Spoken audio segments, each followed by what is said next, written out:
नमस्कार, मी प्रशांत सागवेकर. सामसंजीवनी या कार्यक्रमात तुम्हा सगळ्यांचं आज पुन्हा एकदा मनापासून स्वागत.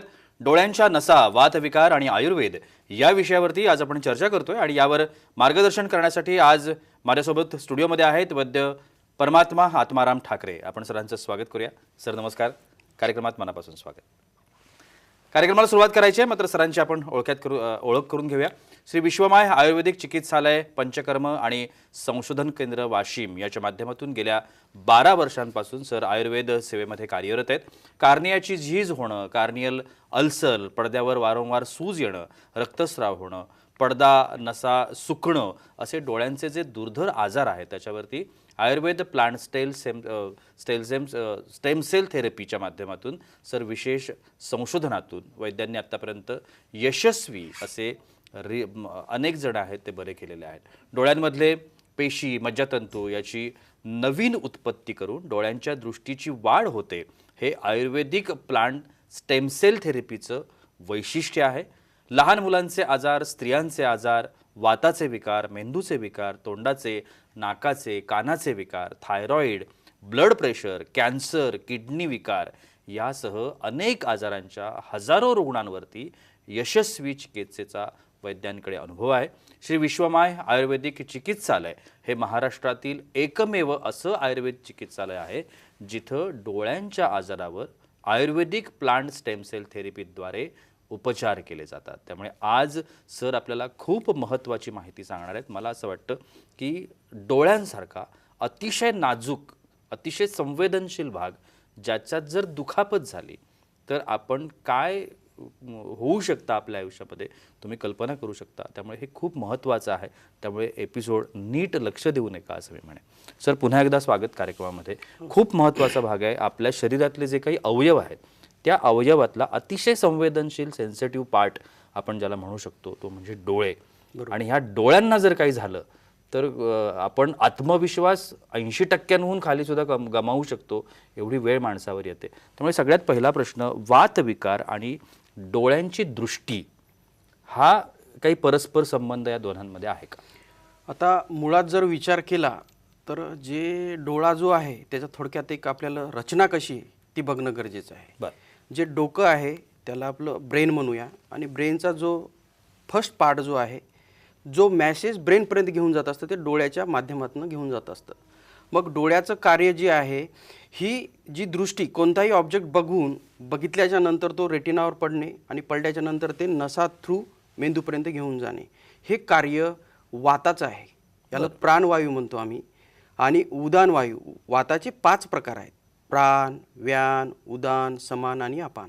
प्राणो हा हृदयाच्याच ठिकाणी सांगितला आहे. बरं. आणि हृदयाचं, मेंदूचं आणि वाताचं हे जे कार्य जे आहे, कोणतंही शरीरातलं कार्य होण्यासाठी वात हा घटक फार महत्त्वाचा आहे. आता वाताचं जे एक महत्त्वाचं जे आजार सांगितलेले आहे ते 80 आजार सांगितलेत. किती? 80. आणि कोणी आता जर साध्या भाषेत बोलायचं जर झालं, वेदना झाल्या म्हणजे वात आला असं शब्द वापरतात, परंतु ही खूप छोटी संज्ञा आहे.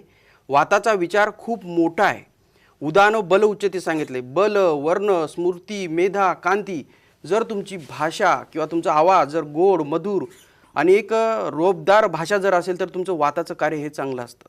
जर तुमच्या आवाजात थोडंसं फ्रिक्वेन्सीमध्ये थोडंसं जर बदल होत असेल किंवा अडखळल्यासारखं होत असेल तर हे वाताची बिघाड असतं. आता लहान मुलामध्ये बरेच असे अडखळणं, तोत्र बोलणं किंवा मिनमिनत्व, गदगदत्व किंवा ब्रेनची डेव्हलपमेंट होत नाही, हे सगळं वाताच्या आधिपत्याखाली येतं. जर सर्वसाधारण वात हा शरीराचा जर एक शॉर्टकटमध्ये सांगायचा असेल तर वात हा शरीराचा राजा आहे. आणि कफ आणि पित्त हे 2 दोष आहेत ते त्याच्या अंतर्गत हे कार्य करत असतात. वाताचं कार्य हे दृष्टी पटलापासनं तर दृष्टी जो ऑब्जेक्ट बघितला तो मेंदूपर्यंत घेऊन जाण्याचं मुख्य कारण आहे. मग वातामध्ये सध्या ज्या जास्तीत जास्त आजार दिसत आहेत, एक 4-5 आपण ते बघूया व्यावहारिकदृष्ट्या. जे मानेचं दुखणं, कमरेपासून एक पाय दुखतो त्याला लंबर स्पॉन्डोलिसिस आणि सर्वायकल स्पॉन्डोलिसिस आणि सायटिका नर्व्स असे 3 जास्तीत जास्त दिसत आहेत. परंतु या रक्तवाहिन्यामध्ये याच्यामध्ये रक्त आणि वायू हा 2 गोष्टीचं एकत्रीकरण असतं. तो वायू हा रक्ताला घेऊन जात असतो आणि रक्त जीवइती स्थिती या सूत्रानुसार डोळ्याचं पोषण, मेंदूचं, हृदयाचं आणि शरीरात 700 रक्तवाहिन्या आहेत. त्याचं वहन करण्याचं रक्ताचं काम हे वात करत असतं. म्हणून वाताची जी कार्य आहेत ती शरीरासाठी, हालचालीसाठी, कार्य सिद्धीस घेऊन जाण्यासाठी वात हा खूप महत्त्वाचा आहे. याच्यामध्ये एव्हियन जे आजार जो आपल्या कमरेचं जे हाड आहे त्याच्या खाली एक जे आपलं मांडीतलं जे हाड असतं त्याला एव्हियन म्हणतात. तिथे फिमरचं जे हेड आहे ते नेक्रोसिस व्हायला लागतं. आणि वाताचं जर स्थान बघितलं तर नाभीच्या ठिकाणी आहे. नाभी कुठे आहे? तिथे छोटा आतडा आणि मोठा आतडा आहे, तिथे वाताची उत्पत्ती आहे. मग जर सर्वसाधारण वाताचं कार्य जर मलमूत्र विष्ठा हे बाहेर काढण्यासाठी जर उपयुक्त असेल आणि वात हा जर बिघडला असेल तर असंख्य वाईट इम्पॅक्ट जे ते मेंदूवर, डोळ्यावर, हृदयावर आणि हाडावर येत असतात. म्हणून नंतर जी वाताची दुखणे आहेत ही सगळी असह्य वेदना करणारी असतात. कितीही स्टिरॉइडचे औषध घेतले तरी ते प्रश्न सुटत नाहीत. मग इथे पंचकर्माचा, आयुर्वेदाचा जो मुळात जाऊन विचार केलेला ट्रीटमेंटमध्ये विचार केला जातो तो महत्त्वाचा आहे. आजचा प्रोग्राम जो घेण्याचा उद्देश एवढाच आहे की वातामुळे ही डोळ्याची दृष्टी ही कमी होऊ शकते. हे आपल्याला पुढं बरंच वर्णन करायचं आणि सांगायचं सुद्धा. नक्कीच खूप छान माहिती आपल्याला आजच्या विषयाच्या निमित्तानं. खरं तर या छोट्या छोट्या गोष्टी असतात आपण ज्याचा कधी विचार करत नाही. मला पुढे जायचं आहे कार्यक्रमामध्ये, पण आत्तापर्यंत जसं मी मगाशी सरांची ओळख करून देता म्हटलं की महाराष्ट्रातूनच नव्हे अनेक ठिकाणून सरांकडे लोक येतात.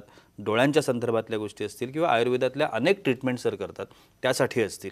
आणि त्या लोकांनी ह्या ट्रीटमेंट्स घेऊन त्यांचे जे काही प्रॉब्लेम्स होते, समस्या होत्या, अडचणी होत्या त्याच्यावरती मात केली आहे. काही प्रतिक्रिया माझ्याकडे आहेत, त्यातल्या प्रतिक्रियासुद्धा आजच्या कार्यक्रमात आपण बघणार आहोत. त्यातली ही पहिली प्रतिक्रिया. आयुर्वेद हॉस्पिटल वाशिम डॉक्टर परमात्मा ठाकरे यांच्याकडून मी उपचार घेतले. मला पहिल्यांदा डोळ्याला तिरकं दिसायचं, नजर कमी होती आणि गुडघे पण खूप दुखायचे. तर त्यांच्या उपचाराने मी आता सपोर्ट सेवा चालू शकते. मी पहिल्यांदा चालूच शकत नव्हते, आता सपोर्ट सेवा चालू शकते. डोळ्याची नजर पण चांगली झाली. उपचाराने मी त्यांच्या बरी झाले. धन्यवाद. आता ह्या नक्की मी प्रतिक्रियेबद्दल मला सुरुवातीला ऐकायला आवडेल की आत्ता या बाई जे म्हणाल्या काय सांगता येईल. ही जी रुग्ण आपल्याकडे आले होते जवळपास 14 ते 15 वर्षापासून सांध्याचं दुखणं होतं. बरेच ॲलोपॅथीचे डॉक्टर झाले, बरेच पंचकर्म झाले, बरेच आयुर्वेदिक उपचार झाले, तरी त्यांची जी सांध्यावरची सूज ही कमी होत नव्हती. सांध्याची 4थ्या स्टेजला झीज झाली होती आणि जे टिश्यू आहेत आणि वंगण आहे हे सुद्धा कमी झालं होतं. नंतर ते एक लक्षण ते माझ्याकडे आलते तेव्हा लंगडत आले होते आणि नंतर त्यांच्यासोबत डोळ्याचं सुद्धा त्यांना दाखवायचं होतं की माझी दृष्टीसुद्धा कमी होते.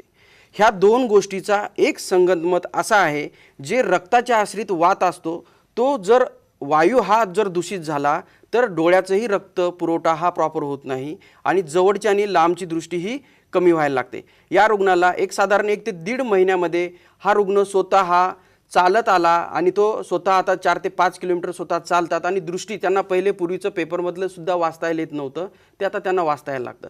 ही गोष्ट का पॉसिबल आहे? कारण की आयुर्वेदात जी चिकित्सा पद्धती जी आहे ती मुळात निदान पद्धती आहे. आज वाताच्या अनुषंगाने 80 विकार आहेत आणि 80 विकाराच्या आश्रित हजारो प्रश्न आहेत.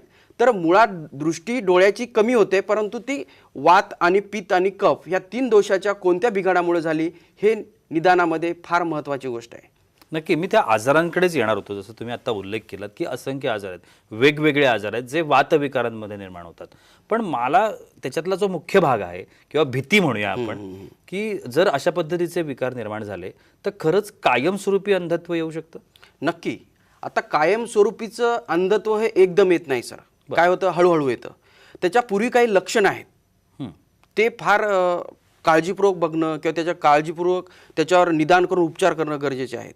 त्याच्यामध्ये पहिलं लक्षण जे आहे ते वाताच्या जर शरीरामध्ये वात विकृती जर झाली तर युआयटिस नावाचा एक आजार आहे. रेटिनाच्या आणि मॅक्युलाच्या मध्ये एक युआय पार्ट आहे आणि तो असंख्य रक्तवाहिन्या बनलेला आहे.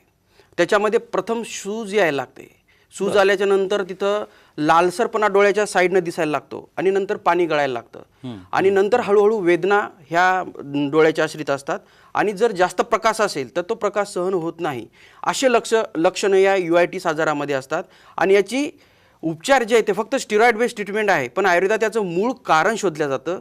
कारण शोधल्याच्या नंतर त्याच्यावर प्रॉपर जी उपचार आहेत, जे समजा उदाहरणार्थ वाताची विकृती आहे का पित्ताची विकृती आहे का कफाची आहे का पोट साफ होत नाही आहे किंवा तुम्ही अन्य आजाराचे BP शुगरचे काही औषधं खातात का, त्या ड्रग्स इंड्यूसमुळे आतमध्ये यायला सूज आली का, या सगळ्या प्रश्नाचा विचार केला जातो आणि त्याच्यासाठी एक प्रॉपर मेडिसिन्स हे आम्ही स्टेम सेल थेरपीद्वारे डोळ्यात हे डायरेक्ट ड्रॉप्स सोडतो. एक साधारण 15 ते 20 दिवसाच्या आत ही सगळी सूज, ॲलर्जी, खाज डोळ्याची लगेच कमी होऊन जाते. एक UITचा एक पार्ट झाला.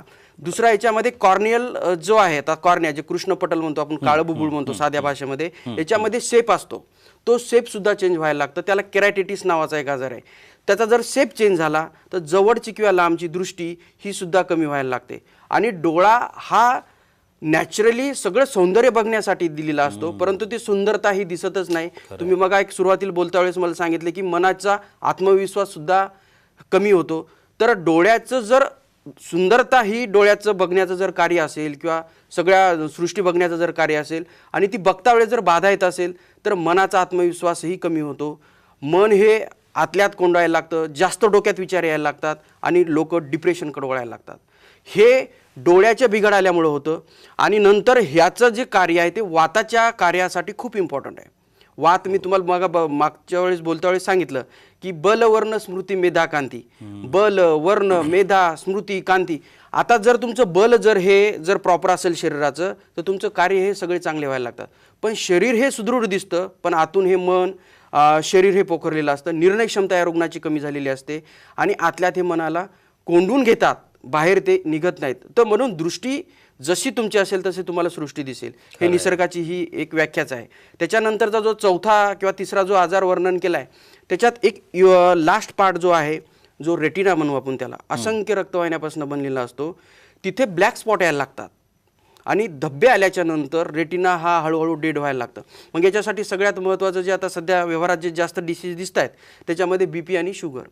BP आणि शुगरमध्ये काय होतं, त्या जे फ्लक्च्युएशन होतं, BP वाढत असते 200, 250, 300, 400 आणि शुगर पण अचानक कमी जास्त होत राहते. या फ्लक्च्युएशनमुळे तिथे रक्तवाहिन्या जे आहे त्या आतमध्ये काळ्या व्हायला लागतात किंवा त्या ब्लॅक व्हायला लागतात आणि नंतर तिथलचा रक्तपुरवठा कमी होतो आणि तिथे जी दृष्टीपटलावर जी इमेज पडत आहे ती प्रॉपर पडत नाही आणि दृष्टी तो मॅसेज मेंदूकडे घेऊन जात नाही. मग इथं आमचं स्टेम सेल थेरपीचं कार्य एवढं सुंदर आहे. जे सेल्स मरत आहेत त्यांच्यासाठी स्टेम सेल थेरपी एकदम बेस्ट औषध आहेत. एक साधारण कमी वेळात आणि जास्तीत जास्त जी नजर जास्त लांब ठेवता येईल किंवा जास्त जवळचं 6x6 विजन असते, परंतु ती जास्तीत जास्त आपल्याला कशी लांबपर्यंत टिकवता येईल हे आम्ही या चिकित्से माध्यमातून बघत असतो. खूप छान माहिती सर सांगतात आपल्याला. आणि जसं मला एक गोष्ट आत्ता सरांच्या बोलण्यात तुम्ही ऐकलं असेल, तुम्हाला जाणवली असेल की सगळ्याची कनेक्टिव्हिटी आहे एकमेकाशी. आपण एक गोष्ट सांभाळली तर दुसरी गोष्ट सांभाळली जाणार आहे, तिसरी गोष्ट सांभाळली तर चौथी गोष्ट सांभाळली जाणार आहे. सो म्हणून हा जो एक समतोल म्हणतो आपण, हा समतोल साधणं खूप गरजेची गोष्ट आहे. खरं तर ब्रेकची वेळ होते, पण ब्रेकच्या आधी मी तुम्हाला एक अजून प्रतिक्रिया दाखवणार आहे. कारण सरांचे असंख्य रुग्ण आहेत महाराष्ट्रामध्ये, महाराष्ट्राच्या बाहेर, ज्यांनी हे उपचार करून घेतलेत स्वतःवरती. बघा. राहुल बोलते, मी ठाण्यावरून आले. मी अगोदर ऑपरेशन केलं, मोतीबिंदू झाला म्हणून ऑपरेशन केलं डोळ्याचं. ते आता डोळ्याचं ऑपरेशन केल्यावर मला म्हणजे थोडे 6 महिने गेली आणि 6 महिन्यानंतर मला हे होतं, म्हणजे डोळा माझा लाल व्हायचा आणि पाणी गळायचं त्यातून.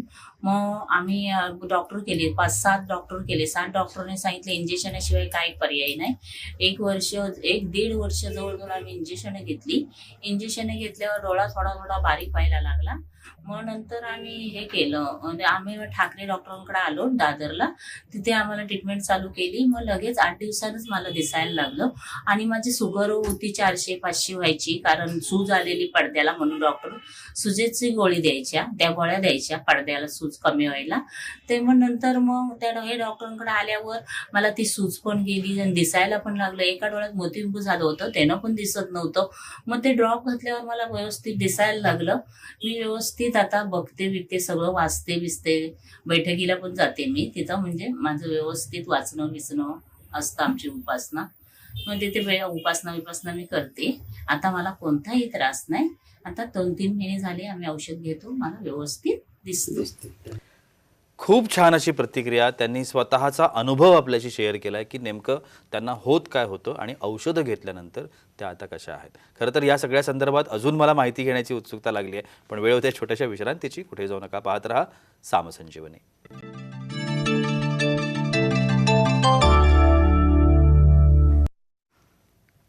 विश्रांतीनंतर सामसंजीवनीमध्ये तुम्हा सगळ्यांचं पुन्हा एकदा मनापासून स्वागत. डोळ्यांच्या नसा, वातविकार आणि आयुर्वेद या विषयावरती आज आपण चर्चा करतोय आणि आपल्यासोबत आज आहेत वैद्य परमात्मा आत्माराम ठाकरे. आपण सरांचं स्वागत करूया पुन्हा एकदा. सर, पुन्हा एकदा स्वागत. जसं आता आपण बघितलं की प्रतिक्रिया आहेत आणि ह्या प्रतिक्रिया तुमच्याकडे उपचार घेतलेल्या रुग्णांच्या आहेत. सो आत्ताच्या बाईंनी आपल्याला ही सगळी डिटेल माहिती सांगितली, त्यांच्याबद्दल आपल्याला काय सांगता येईल? आता यांचा जे मूळ प्रश्न जो होता ना, यांच्या पडद्यामध्ये वारंवार रक्तस्राव व्हायचा. आणि बरेच डॉक्टरांकडे गेले आणि त्यांना सांगितले इंजेक्शन घ्यावे लागतील, परंतु त्यांनी म्हटले आम्हाला इंजेक्शन घ्यायचे नाही. पण मूळ विचार एक जर या केसमध्ये केला ना, यांची शुगर खूप जास्त हाय व्हायची आणि ही हाय शुगर असल्यामुळे इंटरनल ब्लिडिंग व्हायचं, रेटिनामध्ये ब्लीड झाल्याच्या नंतर त्यांचं विजन कमी व्हायचं. आणि या चिकित्सेसाठी, या आजारासाठी आयुर्वेदातली चिकित्सा सगळ्यात बेस्ट आहे स्टेम सेल थेरपी. साधारण 1 ते 1.5 महिन्यातच आम्ही केस ही 100% पूर्ण जिंकली. यांना परत मी सांगितलं 4 महिने पुढे कंटिन्यू ट्रीटमेंट करायची, परत रेटिनल ब्लिडिंग होणार नाही. रेटिनाचं स्वास्थ्य कसं बनवता येईल ते आम्ही आमच्या स्टेम सेल थेरपीमधून उपचार केले. आणि त्यांची जी शुगर फ्लक्च्युएट व्हायची ती आता एकदम अगदी नॉर्मल. HbA1c नावाचा एक आम्ही तपासणी करतो शुगरची, ती HbA1c 6.5 पर्यंत त्याची मिनिमम व्हॅल्यू असायला पाहिजेत. त्याच्यावर जर 7, 8, 9, 10 जर गेली तर नक्की जे डोळ्याचे जे आजार आहेत ते पुढे दृष्टी जी आहे ती रेटिनल ब्लिडिंग होऊन किंवा रेटिनाचे स्वास्थ्य बिघाडून दृष्टी कमी होते. असे या रुग्णाच्या बद्दल आपल्याला सांगता येईल. आणि असंख्य असे रुग्ण आहेत की ज्यांना पुढचं भवितव्य अंधारात आहे, परंतु स्टेम सेल थेरपी असं एक उपचार पद्धती आहे, ती आयुर्वेदिक पद्धतीमार्फत आम्ही त्याचे उपचार केले जातात. आणि ही उपचार पद्धती म्हणजे पुढेपर्यंत मला कसं म्हणायचं, माणसाचं वय हे म्हातारपण असतं ते एक 55 ते 70 वर्षापर्यंत असतं किंवा 80 वर्षापर्यंत. हा जो काळ आहे हे दृष्टी मांद्याचा काळ असतो, म्हणजे दृष्टी कमी होतं. आखरीपर्यंत म्हणजे टिल एंडपर्यंत म्हणजे आपली दृष्टी ही सेव्ह करता आली पाहिजे. हेच आयुर्वेदाचं हे एक महत्त्वाचं सूत्र आहे. याच्यामध्ये पुढे जाऊन जर सांगायचं असेल तर दृष्टी स्वास्थ्य जर चांगलं राहिलं तर म्हातारपणचं स्वास्थ्य हे आपण चांगल्या पद्धतीनं ठेवू शकतो. हा दोष जो आहे शरीरामधला वाताचा, हा जर आपल्याला प्राकृत स्वरूपामध्ये ठेवायचा असेल तर आपल्याला काय करायला लागेल? आणि दृष्टी तुम्ही आता जसं म्हणताय की अगदी एंडपर्यंत म्हणजे आयुष्याच्या शेवटापर्यंत आपल्याला ती सेव्ह करता आली पाहिजे, त्याची ताकद तशीच ठेवता आली पाहिजे. पण ह्याच्यासाठी करायचं काय, उपाय काय? ह्याच्यासाठी एकदम छोटे उपाय आहेत सर.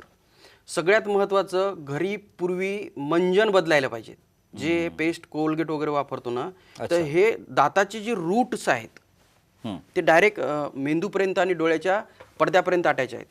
आणि याचं जर स्वास्थ्य तुम्हाला डोळ्याचं पडद्याचं नीट ठेवायचं असेल तर तुम्हाला पूर्वी जे मंजन होते, जे निंबाचे काडीनं दात घासायचे किंवा गायच्या शेणे रानशेण्यानं दात घासायचे, ते वापरणं गरजेचे आहे. नंबर 1, दात किडणं हा एक साधा प्रश्न आहे. दात का किडले त्या प्रश्नाचं उत्तर लवकरात लवकर शोधून ते रूट कॅनल केल्यापेक्षा ते का किडतायत. जर तुमचं सतत दात किडत असतील, दात वेडेवाकडे राहत असतील किंवा उत्पत्ती होत असेल तर तुमची दृष्टी नक्कीच पुढे कमी होणार. मग आपल्याला हे पण मुद्दा लहानपणीच करेक्ट व्हायला पाहिजेत. दुसरी गोष्ट, संपूर्ण अंगाला तेल लावणं हे खूप इम्पॉर्टंट आहे. त्याला अभ्यंग म्हणतात. आणि अभ्यंग जो पार्ट जो आहे तर हे डोक्याच्या केसापासून तर पायाच्या नखापर्यंत पूर्ण शरीराला आंघोळीच्या आधी 20 मिनिटं करणं गरजेचं आहे. दुसरा याच्यात एक पंचकर्माचा भाग आहे, त्याला शरीराचं जे डिटॉक्सिफिकेशन म्हणूया, विषमुक्त शरीर करणं. त्याच्यामध्ये सगळ्यात महत्त्वाचं जे वाताचं स्थान मी मागे सांगितलं तुम्हाला, नाभीच्या आसमंतात असतं. 7 फुटाचं आतड आहे, छोटं आणि मोठं. त्याच्यामध्ये असंख्य विष असतात. ते विष ही पंचकर्मातला बस्ती एक असा एक उपचार पद्धती आहे की ती पूर्ण बाहेर काढू शकतं. वात हा विकृत म्हणजे तत्र वृक्ष सूक्ष्मचिनीला असे गुण सांगून ठेवलेत. वात कोणत्या गुणांनी तुमचा विकृत झाला त्या गुणानुसार ते निदान करणे आणि त्यानुसार औषधं. असंख्य पंचकर्माचे भाग आहेत, असंख्य पंचकर्मातले मेडिसिन्स आहेत, परंतु ते योग्य निवडणं हे फार महत्त्वाचं आहे. आता हे पंचकर्मातला भाग झाला. जिथे सांध्याच्या ठिकाणी वेदना असतील, शूल असेल, तिथं रक्तमोक्षणाचा पाठ असतो, काही लेप चिकित्सा असते, हे प्रॉपर करून घेणं गरजेचं आहे. आणि काही विद्या आहेत, काही अग्निकर्म आहेत, हे आयुर्वेदातला सगळे मेडिसिन्स आहेत, पण त्याचं प्रॉपर डायग्नोसिस प्रॉपर त्याची उपचार पद्धती आणि आजार आपल्या कोणत्या अवस्थेमध्ये आहे. ही झाली वाताची चिकित्सा. याच्यासोबत आपल्याला डोळ्याचा जे स्वास्थ्य टिकवायचं असेल तर जुने कडधान्य किंवा धान्य हे खाणं गरजेचं आहे. कडधान्य जे आहे ते हे थोडेसे टाळायला पाहिजेत, पण जे जुने धान्य पूर्वीचे लोक करायचे, गहू, तांदूळ, ज्वारी हे आणायचे आणि 5-5, 7-7 महिने घरामध्ये स्टोअर करायचे. जेवढं जुनं धान्य राहील तेवढं डोळ्याच्या दृष्टीसाठी खूप हितकारक आहे. पुन्हा जी मुगाची डाळ आहे ही डोळ्यासाठी खूप हितकारक आहे.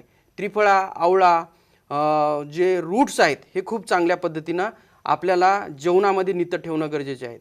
याच्यामध्ये एक बदामचा शिरा आहे, नारळाचं पाणी आहे आणि नारळातली आतली जी मलई आहे ही सगळ्यासाठी डोळ्याच्या दृष्टीसाठी सगळ्यात महत्त्वाचं आहे. आता एक जाता जाता थोडक्यात सांगून ठेवतो की मोतीबिंदू आणि काचबिंदू हा सगळ्यात जास्त वाढत आहे आणि याचं ऑपरेशन पण झटाझट करून पेशंट मोकळे होत आहेत. परंतु ऑपरेशन केल्याच्या नंतर ती दृष्टी किती दिवस टिकते हे पण तेवढंच महत्त्वाचं आहे. हे वाताचं कार्य जेव्हा विकृत होतं तेव्हाच मोतीबिंदूचं रूपांतर नंतर काचबिंदूत होतं आणि नंतर ती दृष्टी कायमस्वरूपाची कमी होते. परंतु शरीरात त्या रुग्णाचा जर इतिहास आम्ही घेतो तेव्हा त्या पेशंटला नक्की गुडघेदुखी किंवा कंबरदुखी किंवा मानदुखी किंवा कुठं वातरक्त नावाचा एक आजार आहे की छोटे सांधे दुखतात किंवा सांधे वाकडे झालेले असतात, असं असंख्य प्रकार असतात. किंवा रक्ताच्या जर तपासण्या केल्या तर ESR काउंट वाढलेला असतो किंवा रोमॅटिक आर्थरायटिस सारखा प्रकार असतो किंवा मग सांध्यामध्ये जकडणपणा असतात. असंख्य सांध्याच्या आश्रित असणारे लक्षणं आहेत. परंतु नंतर मोतीबिंदू, काचबिंदू किंवा जवळची दृष्टी किंवा लांबची दृष्टी कमी व्हायला लागते. आणि हे छोटे प्रश्न हे आपल्या लाईफस्टाईलमध्येच पडलेले आहेत. परंतु छोट्या लक्षणाला आपण दुर्लक्ष करतो आणि नंतर मोठमोठ्या आजाराला आपण फुकट विकत घेतो. तर मग याच्यासाठी आपल्याला पंचकर्माचा भाग आहे, रक्तमोक्षणाचा भाग आहे आणि जी सगळ्यात वाताची जर चिकित्सा असेल ती महत्त्वाची ती म्हणजे पंचकर्मातला बस्ती आणि संपूर्ण अंगाला लावण्यासाठी असलेलं तेल. ह्या गोष्टी आपल्याला 2 टाईम करणं गरजेचं आहे. खाण्यामध्ये सेंधव मीठ, पाणी उकळून पिणे, सुवर्णसिद्ध पाणी उकळून पिणे सगळ्यात महत्त्वाचं. 10 लिटर पाणी घ्या, त्याच्यात एक सोन्याची अंगठी टाकून द्या, ते 5 लिटर आटवा आणि ते 5 लिटर पाणी दिवसभर पाणी प्या. 6 महिन्यात तुमची खूप इम्युनिटी वाढायला लागेल, आतड्याची ताकद वाढायला लागेल, तुमचा मनाचा उत्साह उल्हास वाढायला लागेल आणि तुमचं जे डोक्यावरचं अचानक आलेलं लोड हा पण कमी व्हायला लागतं. हे एक सुवर्णसिद्ध जलाचा उपयोग आहे. शीत म्हणजे कसे थंड गुणाचे पदार्थ खा. थंड म्हणजे आईस्क्रीम नाही किंवा फ्रीजमधले प्रॉडक्ट नाहीत, ज्याचे रसवीर्य विपाक नावाचे गुणधर्म असतात. प्रत्येक द्रव्याचं किंवा प्रत्येक गोष्टीचं एक कार्य आहे. म्हणजे उदाहरणार्थ उडदाची डाळ ही जड आहे, मुगाची डाळ ही हलकी आहे. हलकं आणि शीत द्रव्य म्हणजे त्याच्यात खोबरं आहे, खोबऱ्याचे लाडू आहेत, आळीवचे लाडू आहेत. ह्या जर सगळ्या गोष्टी जर तुम्ही नित्य खाण्यात ठेवल्या आणि योग्य दर्जाचं तेल घरामध्ये जे विषमुक्त कच्च्या घाणीचं जर खाल तर अजून उपयोग होईल. आणि त्याच्यामध्ये सगळ्यात एक मिठाचा पार्ट आलेला आहे सर लाईफमध्ये, सगळ्यात भेसळयुक्त मीठ आहे. त्यासाठी सेंधव मीठ डोळ्यासाठी सगळ्यात चांगलं आहे. वा, हे एवढं मला सांगायचं आहे.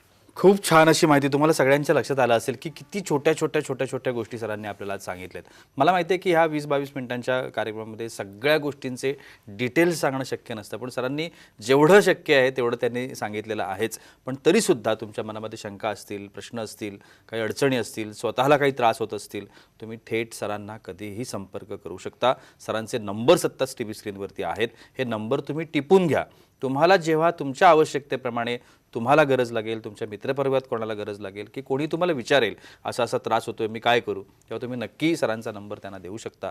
त्यामुळे निश्चितपणानं तुम्हाला योग्य मार्गदर्शन आणि उपचार मिळू शकेल. सर, तुम्ही आजच्या कार्यक्रमात आलात आणि एवढी छान माहिती आमच्या प्रेक्षकांना सांगितली त्यासाठी मनापासून आभार. आणि याबरोबरच वेळ होते इथे थांबण्याची. कुठेही जाऊ नका, पाहत रहा साम TV.